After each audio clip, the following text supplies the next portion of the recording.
ಇವತ್ತು ನಮ್ಮೂರಲ್ಲಿ ಒಂದು ಆನೆ ಬಂದು ಬಾಳೆ ತೋಟನೆಲ್ಲ ಹಾಳು ಮಾಡ್ತಾ ಇದೆ.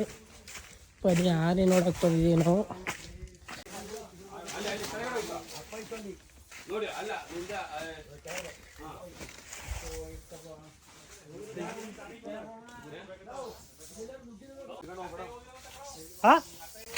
ಬನ್ನಿ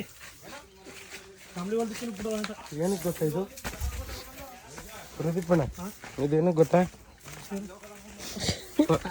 ಆನೆ ಬಂದ್ರೆ ಆನೆ ತಳ್ಳಿ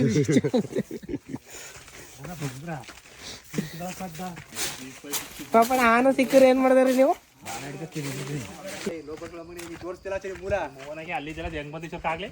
ಹಂಗ್ ಬಂದ್ಬಿಟ್ಟಿ ನೀನ್ ಅಲ್ಲಿ ಬಂದ್ರೆ ಓಡಾದಕ್ ಬರ್ಲಿ ಅಲ್ಲಿ ಬಂದ ಗೊತ್ತದು ಅಲ್ಲಿ ಬಂದ್ರೆ ಹಿಂಗ್ ಬಳಸ್ಕೊಂಡ್ ಬಂದಿರೋದು. ನಮ್ಮ ಫ್ರೆಂಡ್ಸ್ ಇವತ್ತು ಇಲ್ಲಿ ಆನೆ ಬಂದೈತೆ. ಬನ್ನಿ ಎಲ್ರಿಗೂ ಆನೆ ಹೇಗಿರುತ್ತೆ ಅದ್ರದ್ದು ಅಪ್ಪಟಿ ಇರುತ್ತೆ ನೋಡೋಣ. Part to be continued.